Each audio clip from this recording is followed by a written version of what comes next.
Welcome back to Spore War After the War, our weekly analysis and retrospective series where we review the recent Spore War episode that hopefully you just watched and then came here afterwards to join us. This week's episode is very, very special as this represents the first After the War session that follows the first official Spore War session of the Adventure Path Spore War that we are now playing. We'll get into that in a moment. One more time, I am Jason Collins. I am a freelance comic book writer, tabletop role-playing game designer, actual play producer, and streamer. And you can find links to my work, the other actual plays I've been involved with, and my fantasy comic Thistle on my link tree at digital_Collins. And joining us, of course, every week for Spore War After the War is the Gamerunner of Spore War, Seneschal. Hi, everyone. Thanks, Jason. The only word I can use to describe not only this episode, but the inaugural episode of the Spore War Adventure Path Actual Play series that we are here to talk about is epic. It was an epic episode. Didn't seem like it was going to be epic at the beginning, but it got epic pretty quickly. It did. I don't want to say anything more for want of spoilers. I don't want to say anything more to take away from your impressions of it, because it is raw and fresh, as these episodes always are, because we are recording these after the wars immediately following the most recent episode that we just completed. I'm going to turn it over to you, Game Runner, storyteller and observer of this of the epic that I just witnessed, and let you share with us what you're thinking and feeling right now. I have so many things to say, and so bear with me for a minute. One is that I really enjoyed that. I had fun, and I invested quite a bit of effort in prepping this session to try and make sure that things happened in an orderly fashion, and that we got through what we needed to get through to keep on schedule and make it fun and make it presentable on stream, without having data dumps that were lore dumps that were too long, and without chopping the ending, running against our time limit at 9 p.m. Where, due to time zones, we start losing player attention and player willingness to go that late.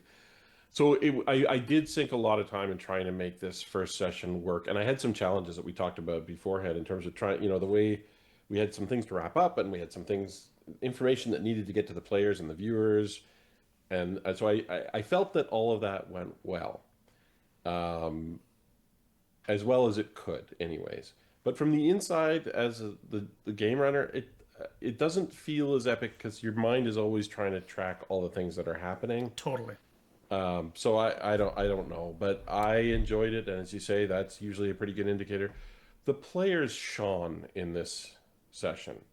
The fact that we had done preludes and they knew their characters and had built them up and were ready for a real challenge, really showed. It was still a difficult enterprise for them. The inaugural combat and the actual adventure path, I knew, did not pull any punches. I made a couple of errors, so did a couple of the players, but really, it went off in a way that felt like one of those sort of really good at-home sessions where you end up feeling like you faced a challenge and triumphed over it as a player. And as a GM, like, that felt like it was the right level of challenge for the players. Yeah. And it made for a good story, I felt. Yeah, so looking back, yeah, I can see how it may have been a pretty good start. Yeah. We have talked before, and we'd even talked about the fact that we had an out-of-character conversation with the players for Spore War, reminding them to be tactically ready and tactically sound, both with their build choices, but also with just their choices in combat. And I thought that they started off doing well with this encounter, because there is a massive tactical encounter in this episode that really sets things off with a bang. But then they still kind of separated and diverted their Mm, attention to different yeah. targets. And I thought, oh, there it is right there. That's going to be the downfall. That's going to be the thing that is going to maybe cause at least one of the players, one of the characters to probably go down, if temporarily at least. And it kind of got really, really close with a couple of them a couple of times. Because again, they still just kind of couldn't focus down the enemies, and rightfully so. There was sort of some pieces on the board, and then suddenly new pieces got introduced that were even more of a deciding factor in terms of like danger level and concern. And some of them had abilities and or maneuvers they wanted to do that were very effective against some of those pieces. Totally understandable. They would split their focus, but in doing so, there was some gang up moments, and there was some characters that were isolated on the board that I was like, oh, that's really dangerous, and I don't know if they're gonna pull this out, with the way that's going. But as you say, as you've said often before, the dice tell a story, and tonight the dice told a story. Yeah. And it's not fair to the players to say it was all dice work, right? They rolled some key dice. Briella in particular, Gwen playing Briella in particular, rolled some key rolls in a row, three of them that were just compounded the situation and turned it into an easier victory than it otherwise would have been. Oh yeah. But they also played smart. And Briella in particular, she had when she was exposed to melee, I thought she was in trouble. She had an answer to that. Yes. When she had an answer to every situation. She chose her spells well, and she used her spells well. Yes.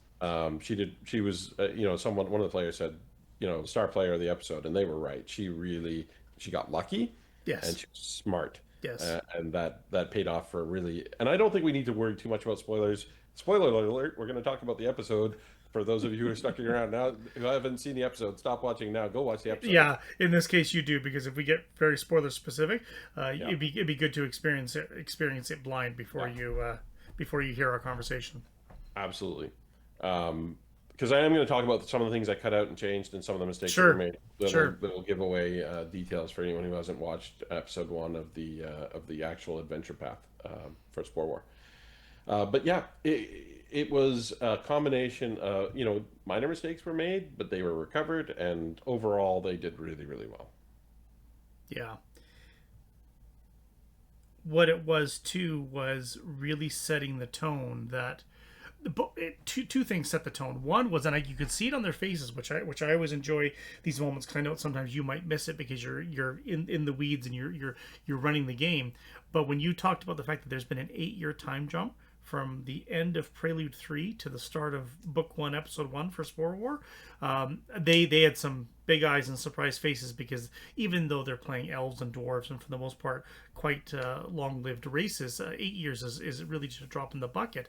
But for the players, that's significant, because that represented a substantial amount of time that had passed, which led into some of the descriptions you did in terms of off-screen adventures and reputations that have been built over that time, and their newfound celebrity status, for lack of a better description, Yeah. in Green Gold, because they'd been there now for a number of years and had accomplished a number of amazing things.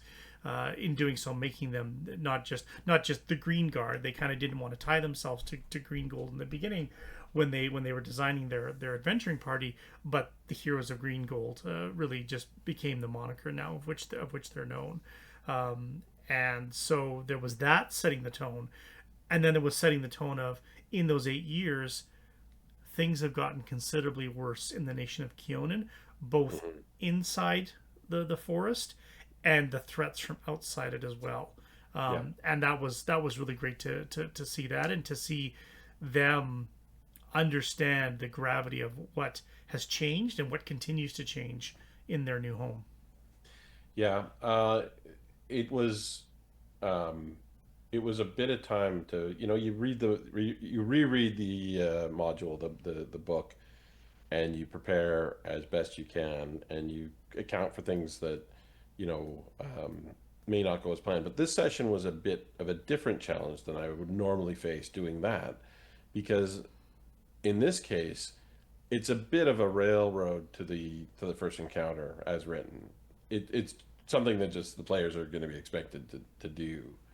It's not a lot of choice given in the narrative, which is fine to do occasionally. Really, it was just how do you get the right lore and enough lore out to make that time jump make sense, to make the start make sense, to have the players invested. And I think, if we were starting right now without the preludes, I don't know how you would get there. That session would be, starting in media res in the combat or in the lead up to the combat without any attachment to Green Gold or Keonan or each other even. It's just presumed that they know each other. And I think it just reinforces that I'm really pleased we decided to do the preludes. It was a lot of time, it was a lot of extra effort, but I think the payoff now is these players already, Oh yeah. and the characters in particular, already have an investment in what's going on. It just feels a lot more natural to flow, and it was able to condense some of the data dumping that I had to do. Yeah. I'll be curious to see if there's audience feedback about the preludes versus the actual story in the Oh yeah. future, if they take the time to share that with us, which is great if you get actual authentic feedback from the audience at times. But for me, there's no doubt that the legwork and the time and the fun we had putting into to getting Yeah. the preludes together as a story immensely served not just the success of this first episode for the adventure path, but serve the success of what will be the legs of this actual play going forward. Because as you say, there's no way this episode goes as smoothly and as well as it did, and has the charisma of the players and the familiar actions of the characters, without us having all those episodes to lead up into that and to build in, because everything just kind of came together so well, and they were able to riff off each other and react to each other's moments as they happened. If this was the first one that they played together, beyond, let's say, a session zero, there's no way it would have that same reaction. They wouldn't have known necessarily how to change their decisions in the moment as they go, and they Mhm. wouldn't have trusted each other to handle things when players would say, "Oh, you guys have got this. I'm going to go and do this." They may not have trusted that player understood that was what was going to happen. There's just lots of. I mean, you can make a big list. There's lots of little reasons why it works so well, but I totally, in my mind, I agree with you. It totally justified the not just the benefit of doing the preludes and the fun of just having some sort of warm up content, the necessity in this case of the preludes, because to start at a level 11 with a new group of players who have not played together before and all playing in a new system that some of them hadn't touched either for years or or, ever. or at all. Wait, Yeah. no way it's nearly as successful, on that they would have the comprehension of both the mechanics of the rules, but also the motivations of their characters to be able to make a great first episode like that. Yeah. And just to be clear, I mean, I appreciate your compliments on the way the game went, and as game runner, I feel a little on the spot, especially with viewers for the first time. This is my first time doing a stream game of any nature. And I'm not just patting myself on the back. I know that there are people who are really gifted at this kind of performance. Um, I'm saying that what I guess I'm saying is I can tell when something went really, really well for me, for what Yeah, I can accomplish, as opposed to when I've had a bad session. And I haven't had a feeling of a really bad session with this group, one that I would want to redo yeah, or anything like that. I'm doing the best I can for what I can accomplish as a GM, and I think that's in terms of, to the extent that this might be informative for new GMs or players who are thinking of running games.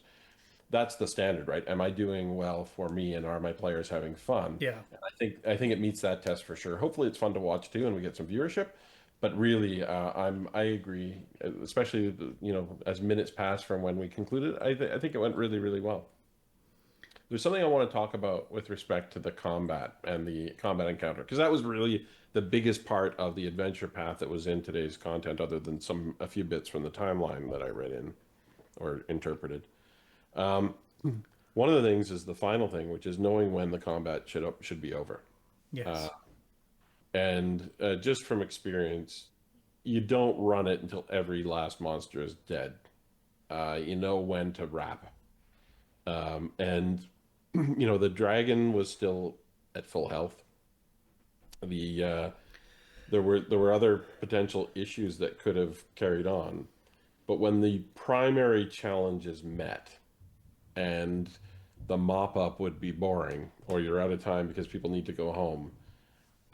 I felt that I wrapped the combat at an appropriate time. No, and it was the episode. This episode ran longer than we normally planned for this series to try and keep it both in an attractive package for the audience member to be able to watch it within a shorter period of time, but also for the real the needs of scheduling for a bunch of players at different time zones and all so forth to make sure that the time commitment isn't too great of an ask. We definitely stretched this for the first episode. This will be a little bit longer than what we would normally try and have for it. But to your point, it was just long enough to resolve the most critical parts of the encounter and then give enough time for a short wrap up at the end, because you're exactly right. It's knowing when, and this comes with practice for game masters that are doing this. Of course, you get an intuition for when it's time to move to narrative, and then just describe the wrap up of the scene as it goes. It's tough too because you don't want to rob the players of a victory. If the contest is still an issue and it's not clear who's going to win, you kind of have to pause and carry on the next session or do something else because you don't want to rob them of the victory just to end on time. There was only one robbery, and Briala was the robber. Yeah. Excuse me. Bless you. Bless you. Because Briala certainly hastened the end of the encounter. Absolutely. No, it was fantastic in that sense.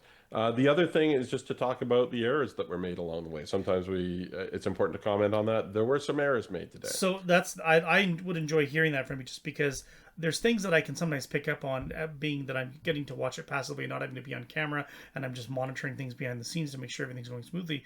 But because I'm not, I remember sitting in that chair as the game master running the actual play and keying in on things in the moment, going, I should have done this differently, and it a couple minutes later, but it's passed and you just got to keep going with it. But I would love to hear your perspective on that, because I may not always be picking up on things that you recognize could have been done differently or better, or even rules, mechanics, things that if I didn't catch something in the chat and you guys were in the midst of something, I would enjoy hearing what you observed for sure.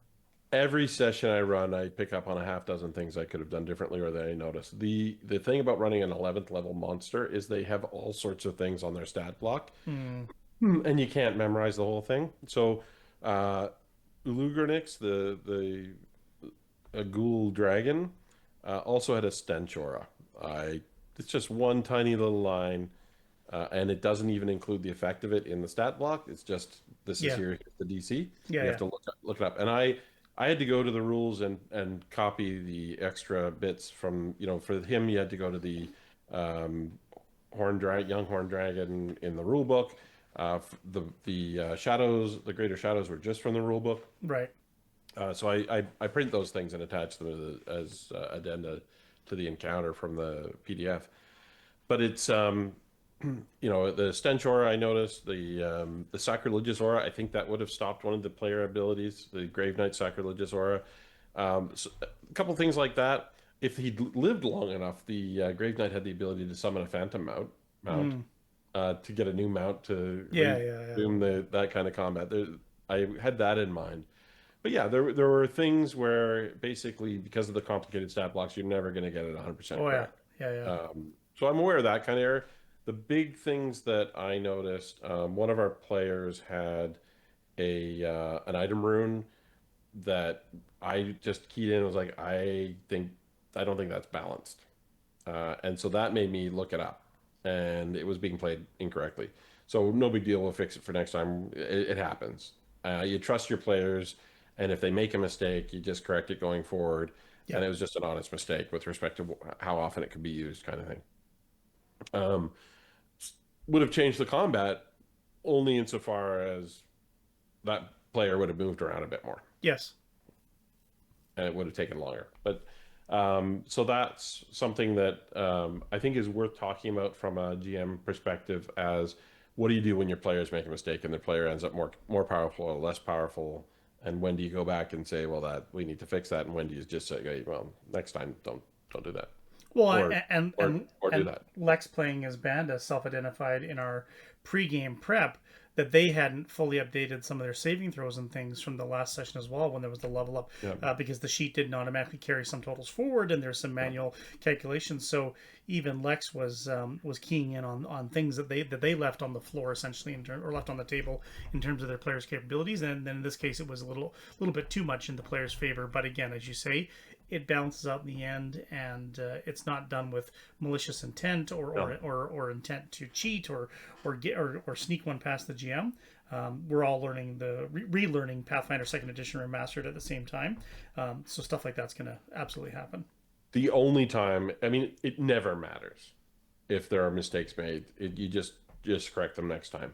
The only time that there's an exception to that is if the game runner accidentally kills off the whole party or a player character in a way that is not recoverable, and then that's when I go back and go, mea culpa, I made a mistake, let's make sure that's fixed, because otherwise it leaves a fairness. Fairness is one of those things where people can put up with a lot, but if they feel that they've been treated unfairly or they've suffered as a result of someone else's error, that can grate and can cause longer term resentments and friction in the group. And so I tend to fix those. Other than that, fix it next time. When we last after the war, the after war before, it's been one or two in, we talked about sometime in the future we'll have a sort of a back and forth session talking about our early role playing experiences and some of the craziness that we experienced going on. That resentment thing, I have a great story about that one too, which I'll save for that conversation as well, about the GM making all the worst possible decisions and when then confronted with the mistake, still not owning it and not in any way wanting to give the players a good time. And it was such a bad taste in my mouth, but it's such a great example of that I'll be happy to share at a future time. I think you share it now, because I think rather than having one episode of the stories, I think what we do is we take a topical story every session. Now that we're in the actual adventure path, sure, we tell one old man story, alternating perhaps each time. So now, like, peeling back the psyche of who I am and my marriage to my beautiful wife and all the things like that, before she met me, she had dated another guy, and he had also played Dungeons and Dragons a little bit, and she was not into it all. She is not a gamer, it was never her thing. But the previous guy prior to dating me, she had been just by chance happened a gamer, and she had told me the story when we first met, that when she learned that I played role-playing games and Dungeons and Dragons came up, it ticked a little red flag for her. She's like, okay, I don't know if I want to go down this path again. It didn't work out so good with the last guy, but our relationship was fine, and we were dating, and we were doing a thing. And then as we were well into the dating portion of the relationship, we reconnected with some friends, and one of those one of the people that sits at our home table, his wife is the high school friend of my wife, and prior to her meeting and marrying our table mate that we have now, she was with a different fellow, and they were all gamers together, and he organized a D&D session. So we got invited, and I encouraged my wife. I said, I know you think it's silly before, and it was the other guy maybe wasn't very mature about it. I said, but let's come and do this together as a couple. We're coming to see your friend anyway, and it's a large group. He's inviting a whole bunch of people to come in and play. So I helped her make up a character and the whole 9 yards, because she hadn't played before. She just had dated the guy that played. This was going to be her first time playing the game. That's why this story is important. That's why it's relevant in terms of learning from those pieces. Long story short, we're playing Dungeons and Dragons First Edition, and we do this big long adventure, and we get stuck in a room where an animated statue comes to life and is kicking the crap out of the party. And my character's hiding with some of the other characters who didn't get squashed right away. But it's the giant first edition D&D stone statue with all of the defenses and buffs and invulnerabilities you can imagine. And so I ran out there with the intent of like wrapping a rope around its legs, crawling up its back, yanking it off, and basically unbalancing and tripping it. A whole solution that is not found anywhere in the rule book. They don't have rules for that type of thing. It's classic first edition D&D where it's not covered in the rule book. You have to make it up. It's just damage, yeah. So like how do you trip a stone statue that's stronger than you and can't be hurt by most weapons and so forth? And we were fighting it, and people were like doing no damage to it, and it was nothing. And we were low level, like 1, 2, 3rd level. Like I can't remember what the actual level of the characters were, but we were quite low level, maybe even 5th level or something, but very low level in that regard. But it was I think it was even lower than that. And the end result, the reason I tell this whole story, with I'm dating my then girlfriend at the time, drag her along to a D&D group. I said, this can be fun. We'll do it together. Playing with her high school friend and this large group of strangers that we never met before. So this DM's assembled this large group and says he's got this great adventure for us. The end result is I rush out there, wrap the rope around his legs, try and trip it. He rolls some random dice, which results in my character falling off, the stone statue stepping on my arm, ripping my arm off. I was a orc wielding a two-handed sword now that I only had one hand, which was perfect in terms of just the thematics for that. And then he proceeded to kind of like wipe out a few of the other characters, and then their characters escaped. And by then, that was the end of the session. It was over.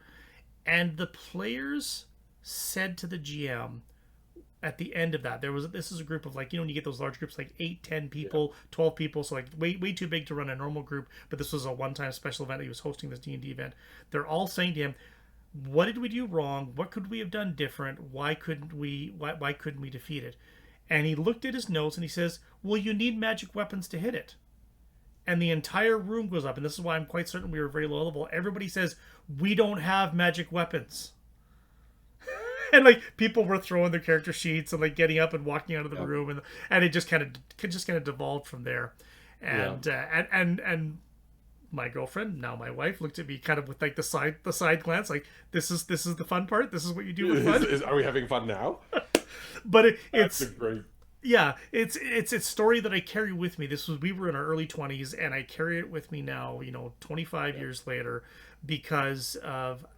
It literally speaks to what you and I are just talking about right now. Where like the GM made a mistake or was just careless in his design, but it didn't pick up on it in the moment. Didn't realize there was a mistake happening.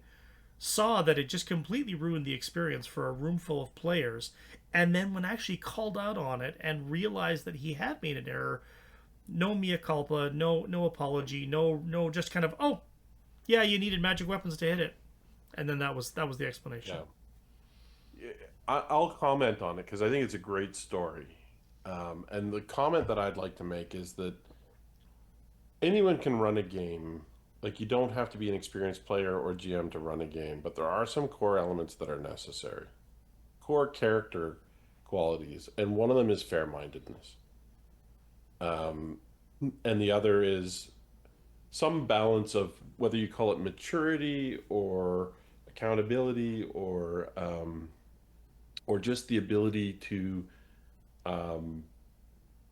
adjudicate a situation, because that's what a GM really is. A game runner is someone who adjudicates the rules for what the players want to do. Because I've run games for 6 and 8-year-olds relatives where what they want to do is way beyond what the game rules contemplate. The examples that always come up are, I want to invent guns, or, and now, Pathfinder and D&D 5th edition have blunderbusses and their primitive firearms.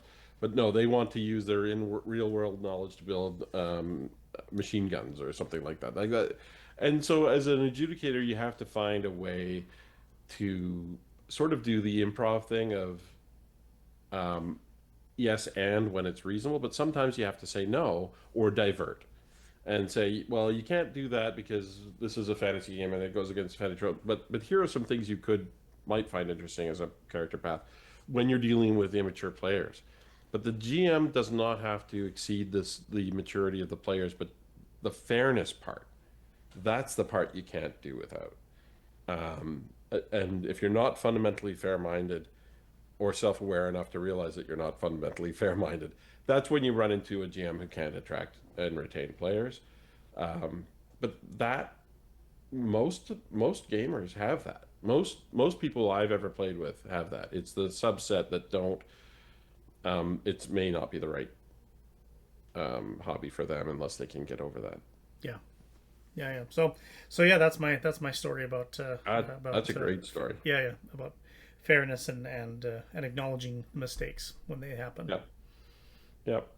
There are moments. Sometimes you see them written into modules too, and especially in the old days when the modules were less well written and less balanced, where it's just like, and then this happens. That's right. And the players are like, we wouldn't have done that. We wouldn't have gone along with that. Yeah, exactly. Yeah, absolutely. So huge tactical encounter to lead off the first episode, so definitely lots of action. What I loved about this tactical encounter was that we were literally pulling in almost all the different aspects of sort of combat and skill rolls and spell usage and so forth, and being able to show that to the audience through the Roll20 chat window, and just get being able to pull stuff up. I love the proficiency of our players to be able to pull up and to share their abilities and things as they go, so that it's really clear really quickly, and that you can quickly as the GM also see that as well and get a quick refresher on what they're doing. But I was really intrigued by the fact that we were just pulling so many different mechanics and different things all at the same time in a busy, challenging encounter already. But there was a skill use attempt and spell use attempt and weapons, and then special abilities on weapons and so forth, and enhanced movement rules and all sorts of things all happening at the exact same time. And it made for a really a fast moving encounter, and I had to zoom out the map so far that the icons are pretty tiny when people watch it, because not everybody was in the same position, or because of their movement and because of their abilities. But I wanted the audience to be able to see relatively where everything, especially now there's a giant dragon on the board, where everything is in relation to everything else. But it was fast moving in terms of just the pace of the combat was great, but it was fast moving in terms of what the players were able to do with their abilities as well, which is a testament to why at level 11 it's a much different ball game when you're running a game, and the capabilities of the characters is much more dynamic as well. One thing I'd like you to do, whether now or in the edit, is just bring up the actual map from the actual playbook for this encounter. It's interesting. There's the map for this particular encounter is tiny. Yes. It's what is it, 10 by 15 squares or something like that, with a dragon that can fly 120 feet in one direction. Yeah. If I'm going to criticize, fairly criticize the Adventure Path materials, quite often the maps are underscaled for what you need.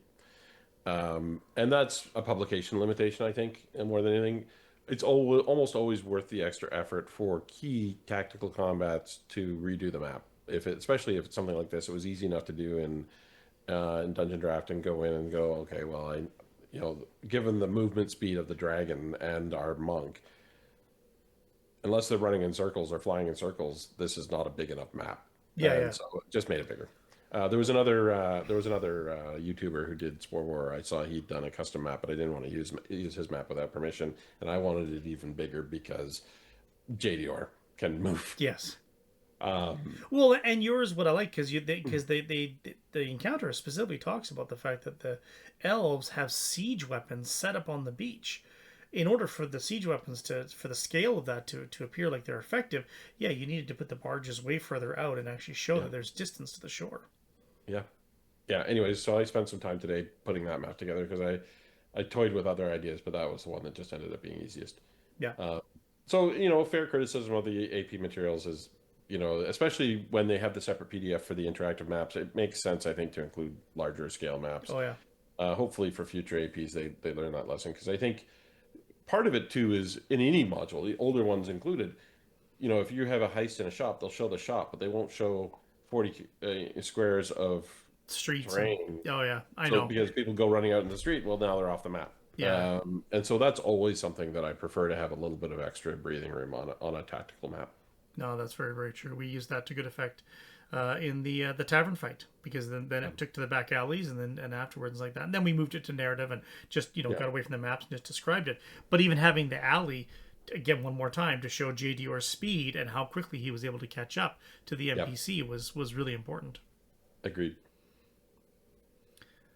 So book 1, episode 1 now is in the books, literally, with a pretty darker tone to start, a pretty action-packed finish, and now they're dealing with this ramifications that there's talk of demons and corruption and all sorts of things happening in different places. And you and I had a conversation earlier today talking about the pacing of book 1 and how much time we devote to each of the chapters in that, based on how episode 1 has now gone, has that changed your perspective for how you'll run the remainder of book one, Whispers in the Dirt, or are you going to stick with what we talked about for now? So I had said 3 to 4 episodes per book, which is really hard to do. You have to either cut out a lot or gloss over a lot, and I think that's still viable. It's a challenge. And the reason it's a challenge is because you want to give breathing room to the role playing. You don't want to say, "We don't have time for that." That's part of the reason we're here. We've got great players capable of role play interactions that I think are worth putting on screen. Um, so there are going to be moments where I'm going to only roughly cover what's in the AP or skip over elements that are altogether, I think, unnecessary for a stream game that we would run if we were doing an in-person game, perhaps. But even in our home game, I skip over things that are, the dungeon crawl can, if, especially some of the older materials where it's, again, you're fighting another 14 hobgoblins. We've talked about this before. We don't need to fight another 14 hobgoblins. Yeah, We know how that's going to go. no, you got to fight every one of those hobgoblins and then count every one of the gold coins you find in that 10 by 10 room before moving to Yeah. the next 10 by 10 room. Yeah. That's how it's written. That's how you got to play it. I'm not playing it that way. So I think it is doable as long as we narratively deal with some of the dungeon crawl aspects. I still don't think I agree with you. I think this was your comment early on. We can't really do more than one full-fledged combat per session, and they're way more than a dozen combat sessions in the AP as written. So some of it gets subsided into the background as Yeah. narrative resolution. Part of the one of the things we talked about for the After the War series that we're doing is that pulling back the curtain a bit, giving a bit of insight into actual play production, and just talking about some of the decisions that we make creatively and mechanically in terms of, like you say, things that don't translate perfectly from the home table to the streamed audience and so forth. Even though it's the same games, we're playing just fancy role playing games. Tell me real quick for a moment about the early decision and why 4 episodes was sort of the magic number that you sort of settled on, and why you thought that was important. When we talked about doing the Spore War as a series, it represents 3 books. It takes the characters from level 11 to level 20. Lots of material in there. Lots of both tactical encounters and role playing and world building and expansion of Galarian for players. Why did you think that 4 episodes was sort of the magic number, and has your perspective of that changed in terms of actual play production and setting a goal around that? Great question. I'm going to answer that with 2 things. One, I've gone blurry, so I'm going to just fix that as best I can. It's even that's worse. better. It's even worse. Oh, neat. I have never had that happen before. This is technical. This is what we do in the technical side. Yeah, no. We're just going to have to edit some of this out until I get this fixed, because that's really funny. There we go. There you go. So the first answer to the question was a technical problem. The second is I don't remember what I said previously about why 3 or 4. So I have no idea what I was thinking at the time. That was many months ago. I believe that part of the reasoning was just in terms of flow. Each book is divided into 3 chapters. Just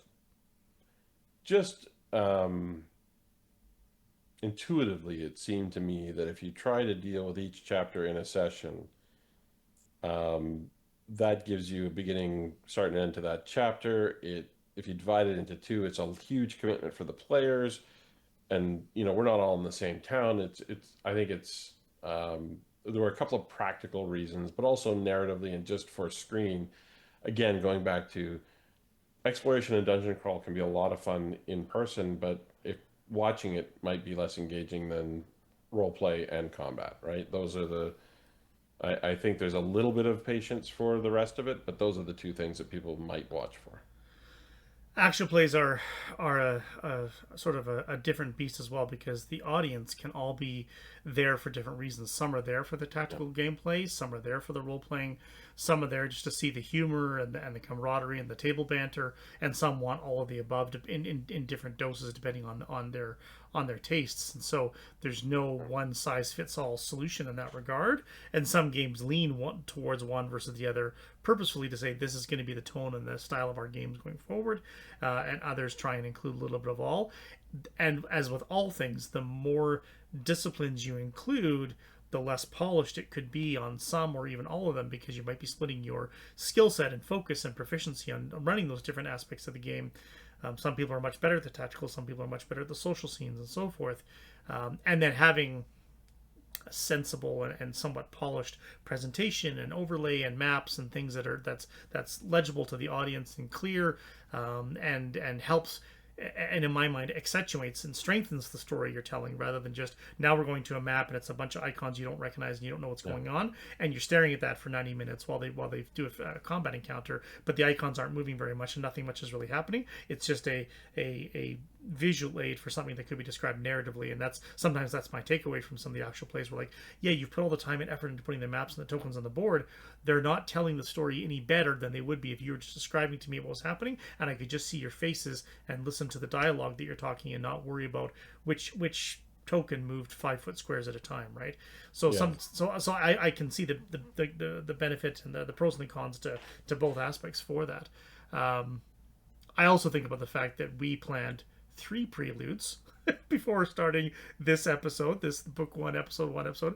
3 preludes became 6, which then became 7 technical challenges and extensions, and realizing that there's a little bit more time needed for certain things, and my misjudgment as to what time is required, because I've never done this before, and that is the learning curve as the new game runner for the series. That is the learning curve that I had when I was game master for my first 2 actual plays that I did, and I set those super strict goals on myself, and in doing so I really boxed myself into a corner for time and content and things that I wanted to see, scenes I wanted to have that I had sort of written out in my mind that I literally just cut out because there was no time to tell them in the episode count that I had set for myself. But it was important to me to stick to that deadline because I wanted to prove that I could create a finished series and a finished story in that time, and also because that was the commitment I made to the players. Your commitment's only going to be this many episodes, and then we're out again, right?